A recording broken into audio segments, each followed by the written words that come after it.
you drive a Porsche with a PDK, you already know what makes it special. Those shifts hit different.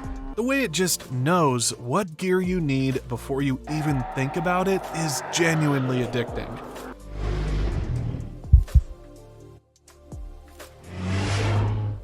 But you might be killing it without realizing, and that is exactly what we need to talk about right now. Number 7 is the one that destroys more PDKs than anything else on this list, and it is also the easiest to prevent: skipping fluid changes. Porsche officially says the fluid is good for 120,000 miles or 12 years. On paper, that sounds amazing. In reality, if you live anywhere in the US where it gets hot, and let us be honest, that is most of the country, your fluid is breaking down way faster than that. Texas summers, Florida humidity, Arizona heat where you can barely touch your steering wheel in July, all of that is cooking your transmission fluid every single day you drive. When that fluid goes bad, everything starts falling apart in a chain reaction. Lubrication drops, your wet multi-plate clutches start slipping, hydraulic pressure falls off, and the mechatronic unit, which is the electronic brain controlling every single shift, starts straining to compensate. You get shuddering, weird pressure fault codes like P17B1 or P17B2, and eventually something expensive breaks. One owner on Renlist ran his 991.2 Carrera all the way to 110,000 miles on the original fluid. When they finally drained it, the stuff looked like burnt coffee. After the fresh fill, he said it shifted like a brand new car. That is what clean fluid does. Every independent Porsche specialist out there recommends 40,000 miles or 4 years, whichever comes first. A full PDK fluid and filter service at an indie shop with PIWIS diagnostic capability runs $900 to $1,500. At the dealer, you're looking at $1,600 to $2,500. That sounds like a lot until you compare it to replacing the whole unit. You can also send a fluid sample to a lab every 20,000 miles to check on its condition early. And cold climate owners do not think you are off the hook either. Condensation builds up inside the transmission over winter months, and that moisture causes its own kind of damage over time.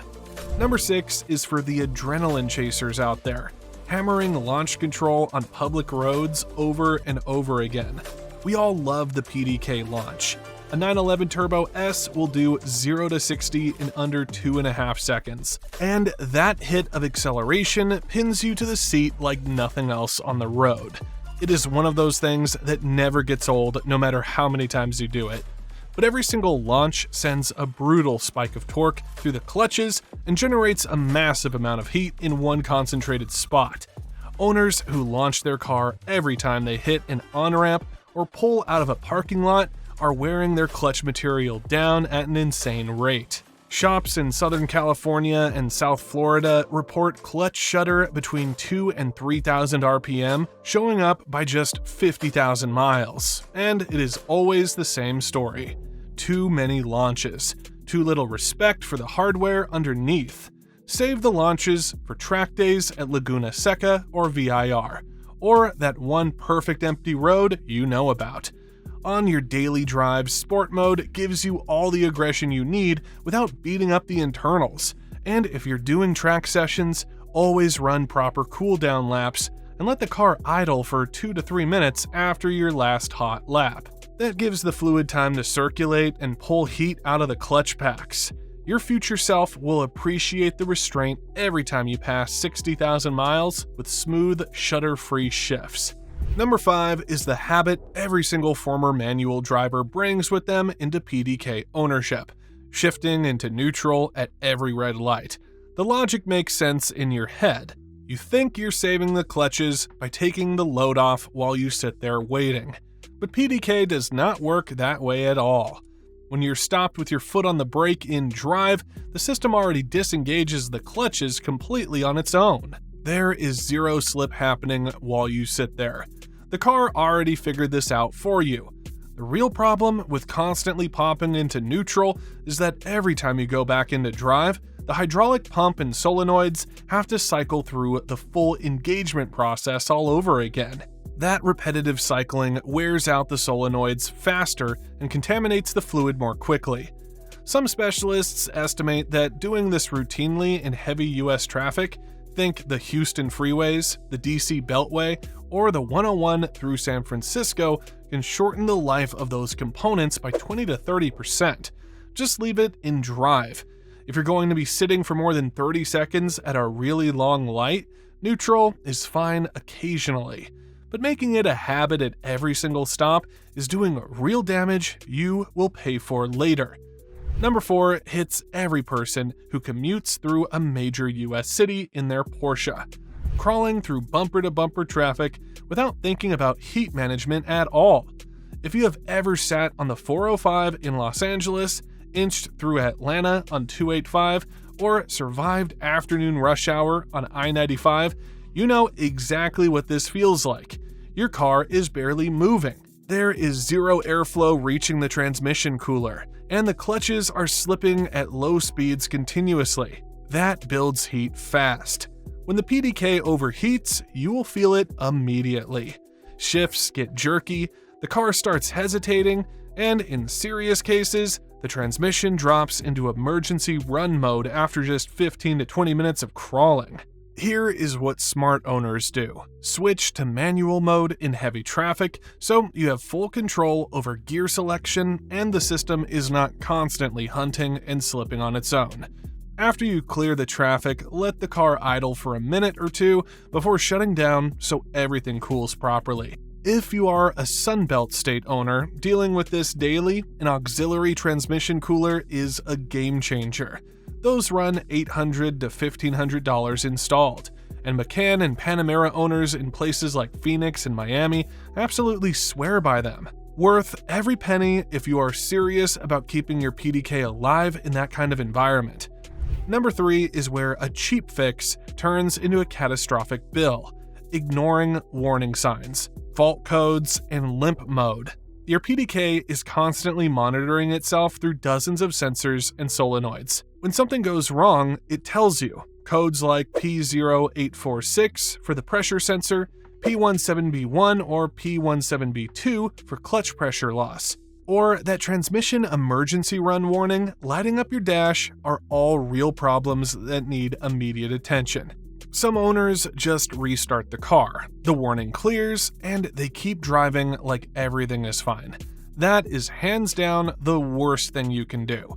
99% of major PDK failures start as a small electronic issue that could have been fixed early for a fraction of the cost.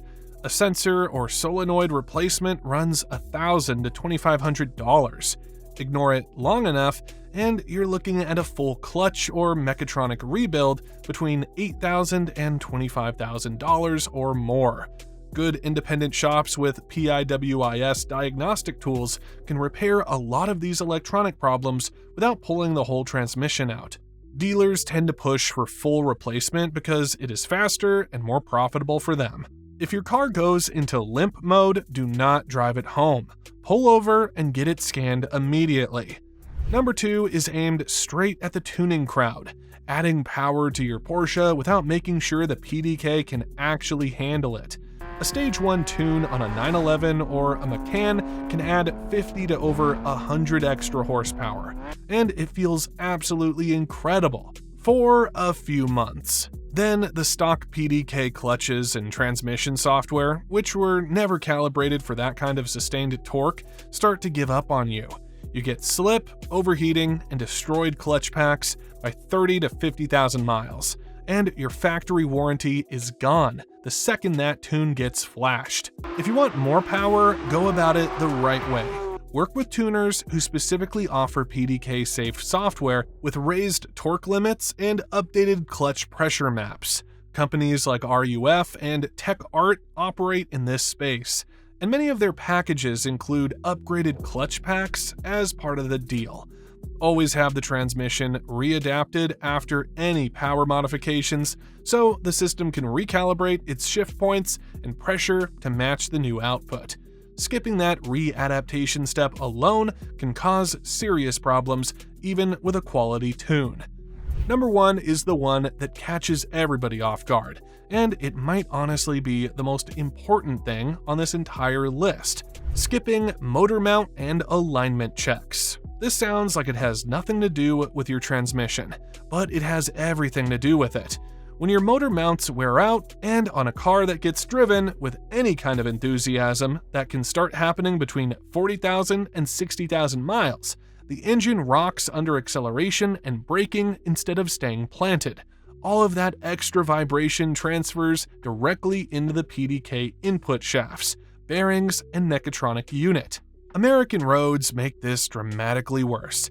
Frost heaves across the Midwest. Potholes the size of craters in northeast cities and expansion joints on every single interstate all accelerate mount wear beyond what Porsche engineers in Stuttgart probably planned for. Have your mounts inspected every 20,000 miles with both a visual check and a road test. Get a proper alignment done at least once a year or after any suspension work. That runs $300 to $600 per service, which is nothing compared to the thousands you would spend fixing PDK bearing or shaft damage caused by worn mounts you never bothered to check. If you have an all-wheel drive model, like a Carrera 4 or a Macan, add a transfer case fluid change every 40,000 to 60,000 miles to your maintenance schedule, on top of everything else. That is all 7 of them, and now you have the full picture of what to stop doing to your PDK. Your transmission is truly one of the most advanced pieces of engineering ever put in a production car. Stay on top of the maintenance, respect what it needs from you, and it will keep delivering those perfect shifts for as long as you own your Porsche.